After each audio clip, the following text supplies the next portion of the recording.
To news. మహానాడులో చంద్రబాబు మాట్లాడుతున్నారు. Live లో చూద్దాం. వాళ్ళకుండే వ్యత్యాసం అదే మరి క్యాంపులో 3000 మంది కార్యకర్తలకి ఎన్టీఆర్ మెమోరియల్ ట్రస్ట్ ద్వారా ఉచితంగా వైద్య సదుపాయాలు కల్పించాం. 7 మంది యువతి యువకులు స్కిల్ డెవలప్మెంట్ కోసం అప్లికేషన్లు పెట్టుకున్నారు. 300 మంది కార్యకర్తలు స్మార్ట్ విలేజ్ కార్యక్రమంలో వివరంగా తెలుసుకుని మేము కూడా భాగస్వాములు అవుతామని చెప్పారు. ఇలాంటి కార్యక్రమం చేసిన ప్రతి ఒక్కరిని మరొక్కసారి అభినందిస్తున్నాను. మనం ఒక రాజకీయ పార్టీ, తెలుగు జాతి కోసం పెట్టిన పార్టీ, తెలుగు వారి అభివృద్ధి కోసం, అదే మరిగా ఇంకొక పక్కన మనం చూస్తే తెలుగు వారి ఆత్మ గౌరవం కోసం పెట్టిన పార్టీ. 35 సంవత్సరాలు పూర్తి చేసుకున్నాం. 35వ జన్మభూమి మన మహానాడుకి ఎంటర్ అయ్యాం. అదే సమయంలో ఒకసారి మీరు ఆలోచిస్తే ఇంత పద్ధతి ప్రకారం ప్రతి సంవత్సరం మహానాడు పెట్టి అన్ని విషయాలు చర్చించి అదే మరి ఒక పద్ధతి ప్రకారం ట్రాన్స్పరెంట్గా కార్యక్రమాలు చేపట్టిన పార్టీ భారతదేశంలో ఏకైక పార్టీ తెలుగుదేశం పార్టీ అని చెప్పి కూడా నేను మీకు తెలియజేస్తున్నా.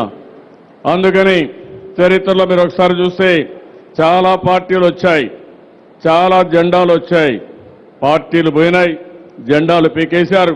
కడాన శాశ్వతంగా తెలుగువారి గుండెల్లో నిలబడ్డ ఏకైక పార్టీ, భవిష్యత్తులో ఉండబోయే పార్టీ ఒక్క తెలుగుదేశం పార్టీ తప్ప వేరే పార్టీ కాదు. మన మీద ఒక బాధ్యత ఉంది, ఒక పవిత్రమైన కర్తవ్యం ఉంది. అందుకనే ఈ మీటింగ్లో ఒక దశ దిశ నిర్దేశించడానికి 3 రోజులు 29 గంటలు చర్చించాం. అంతేకాకుండా నియోజకవర్గం నుంచి జిల్లా మండలం కాన్స్టిట్యున్సీ నుంచి జిల్లా వారీగా మీటింగులు పెట్టుకున్నాం. మళ్ళీ ఒకసారి ఈరోజు తెలుగుదేశం పార్టీ ఒక బాధ్యత ఉంది. విభజన తర్వాత 2 రాష్ట్రాల్లో మనం ఉన్నాం. తెలంగాణలో ప్రతిపక్షంలో ఉన్నాం, ఆంధ్రప్రదేశ్లో అధికారంలో ఉన్నాం, కేంద్రంలో మనం బలపరిచిన ఎన్డీఏ గవర్నమెంట్ ఉంది.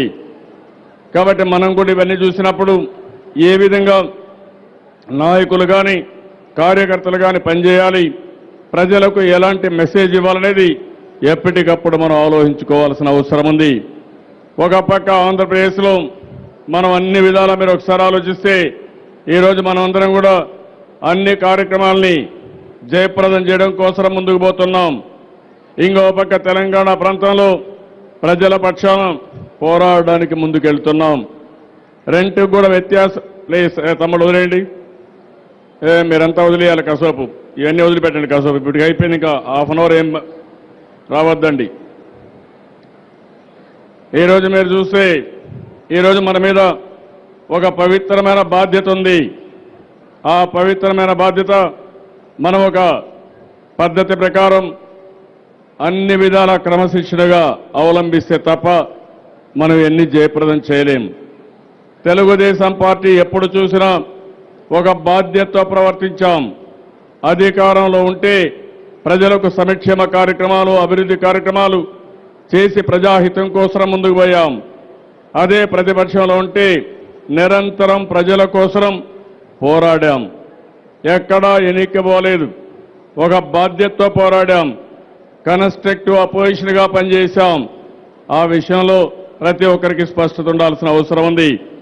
ఈరోజు కూడా తెలంగాణ ప్రాంతంలో తెలుగుదేశం పార్టీ నాయకులు, కార్యకర్తలు నిరంతరం పోరాడుతున్నారు, అనేక సమస్యలపైన స్పందిస్తున్నారు. మీ అందరి తరపున ఈ మహానాడు తెలంగాణలో ఉండే ప్రతి ఒక్కరిని మనస్ఫూర్తిగా అభినందిస్తున్నాం, ధన్యవాదాలు తెలియజేస్తున్నాం వాళ్ళ యొక్క పోరాట పటిమకి. అదే మరిగా ఆంధ్రప్రదేశ్లో ఉండే నాయకత్వం ఒక అంకితమైన భావంతో ప్రజాహిత కార్యక్రమాల్ని ప్రజలకు చేరువ చేయడంలో రాత్రింబగళ్ళు పనిచేస్తున్నారు. తెలుగుదేశం పార్టీకి ఒక విశిష్టత ఉంది. మన డబ్బులు మనం ఖర్చు పెట్టుకున్నాం, ప్రాణాలు పోయినా లెక్క పెట్టుకోలేదు, ఆస్తులు పోగొట్టుకున్నాం, ప్రాణ త్యాగాలు చేశాం. కానీ తెలుగుదేశం పార్టీని ముందుకు తీసుకుపోవడం కోసం ఎప్పుడూ వెనకబడలేదని చెప్పి కూడా నేను మీకు తెలియజేస్తున్నాను. నేను మళ్ళీ ఒకసారి చెప్తున్నాను, తెలుగుదేశం పార్టీలో ఏ నాయకులైతే ఏ కార్యకర్తలైతే త్యాగాలు చేశారో అలాంటి త్యాగధరులకి మనస్ఫూర్తిగా ధన్యవాదాలు ఈ మహానాడు తెలియజేస్తుంది. ఇంకొక పక్క మీరు ఆలోచిస్తే మహానాడులో ఇంతవరకు ఎవరెవరైతే చనిపోయారో వాళ్ళందరినీ కూడా ఒకసారి తలుచుకున్నాం, నివాళులు అర్పించాం. దానికి కారణం మన కుటుంబ సభ్యులు చనిపోతే ఎంత బాధపడతామో, ఎంత పవిత్రమైన భావంతో మనం వాళ్ళ పట్ల ఉంటామో అదే భావంతో మన పార్టీలో మనం ఉన్నామని చెప్పి కూడా నేను మీకు తెలియజేసుకుంటున్నాను. ఇంకొకసారి ఆలోచిస్తే పార్టీ కార్యకర్తలే నాకు ప్రాణం.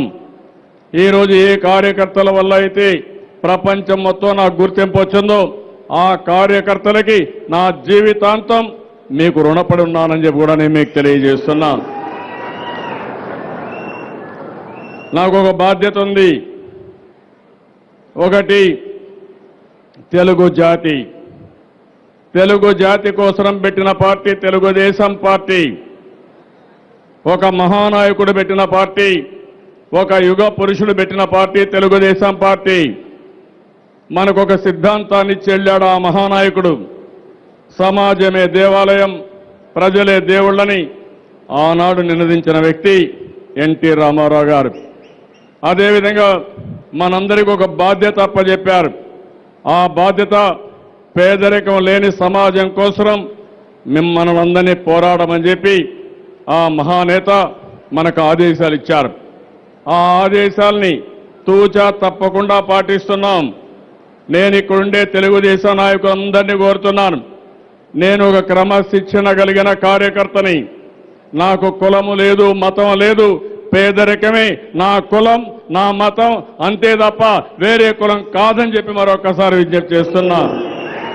ఎక్కడ పేదవాడు ఉంటే అక్కడ నేనుంటాను, ఎక్కడ పేదరికం ఉంటే అక్కడ నేనుంటాను. అంకితమైన భావంతో పనిచేస్తాం, రాత్రింబగళ్ళు పనిచేస్తాం.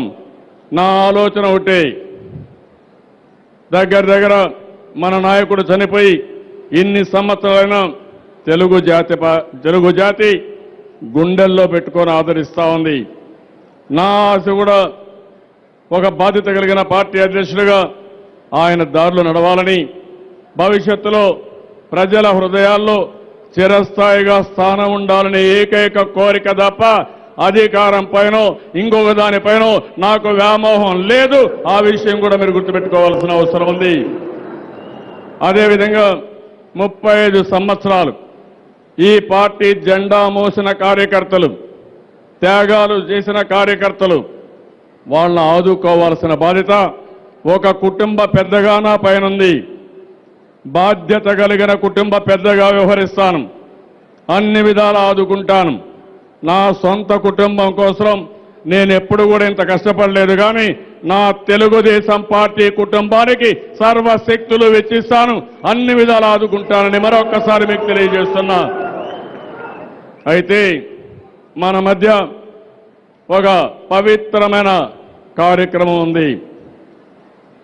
ఈరోజు మనందరం కూడా పార్టీ అనేది ఒక పవిత్రమైన బంధం. ఆ బంధం ఈ రాష్ట్ర ప్రజానీకానికి, తెలుగు జాతికి అంకితమైన భావంతో పనిచేయాల్సిన అవసరం ఉంది. ఈరోజు ఇంకొకసారి మనం ఆలోచిస్తే తెలుగుదేశంలో ఉండే నాయకత్వం, తెలుగుదేశంలో ఉండే కార్యకర్తలు సమర్థత పెంచుకోవాలి, నైపుణ్యాన్ని పెంచుకోవాలి.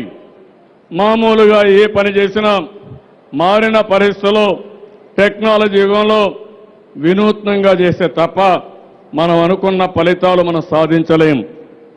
ఏదో మామూలుగా పాత రోజుల్లో ఏదో ఊకదంపుడు ఉపన్యాసాలు చెప్పి పబ్బం గడుపుకోవాలంటే ప్రజలు సిద్ధంగా లేరు. అది చేస్తే మనకు కూడా న్యాయంగా అనిపించదు, మనకు కూడా తృప్తి ఉండదు. ఈరోజు మీరు చూడండి, తెలంగాణలో మన నాయకులు పోరాడుతున్నారు, ఆంధ్రప్రదేశ్లో మనం కూడా సమస్యలపైన పోరాడుతున్నాం. ఈరోజు విభజన అయిన తర్వాత మనకు ఆదాయం లేదు, కష్టాలున్నాయి. అయినా కూడా నేను ఎప్పుడూ వెనకబడలేదు. నాకుండేది మొండి ధైర్యం, దృఢ సంకల్పం, పట్టుదల. అందుకే నేను చెప్పాను, ఏ విషయంలో కూడా ఎన్నికపోయే సమస్య లేదని. అందుకే మీరు చూసి ఈరోజు సంక్షేమ కార్యక్రమాలు పేదవాడికి మీరు ఒక్కసారి ఆలోచిస్తే తాత్కాలికంగా ఇమ్మీడియట్గా వారి కష్టాలు తీరాల్సిన అవసరం ఉంది. ఆ కష్టాలు తీర్చడానికి 43 లక్షల మందికి పింఛన్ ఇస్తున్నాం. మీరు ఒకసారి ఆలోచించండి. మామూలుగా కష్టాలున్నాయంటే మనం వెనక్కిపోయే అవకాశం ఉంటుంది. ఆ రోజు పేదవాళ్ళ కష్టాలు నేను చూశాను, వాళ్ళ ఇబ్బందులు నేను అధ్యయనం చేశాను. 2817 కిలోమీటర్ల సుదీర్ఘ పాదయాత్రలో వాళ్ళ కష్టాలు చూసిన తర్వాత నేను ఆ రోజే దృఢ సంకల్పాన్ని ఏర్పాటు చేసుకున్నాను. అందుకే 200 రూపాయల పింఛన్ని 1000 రూపాయలు చేసి ఆ రోజు నేను ఏ మాట అయితే చెప్పానో పేద కుటుంబాలకు పెద్ద కొడుకుగా ఉంటానో దాన్ని నిరూపించుకున్నానని చెప్పి కూడా నేను మీకు తెలియజేస్తున్నా. అదొక తృప్తి, నాకు ఒక ఆనందం. ఎందుకంటే కనీసం పేదవాడికి ఒక 1000 రూపాయలు ఇస్తే ఆ 1000 రూపాయలతో ఒక్కొక్కసారి నిన్న ఈరోజు మన వాళ్ళు చెప్తా ఉంటే నాకు ఎంతో ఆనందం కలిగింది. పింఛన్ ఇవ్వక మునుపు ఇంట్లో ఉండే కొడుకు కానీ కోడలు కానీ సరిగా చూసుకోకపోతే పింఛన్ ఇస్తున్నారంటే ఎక్కడ లేని అభిమానం వచ్చి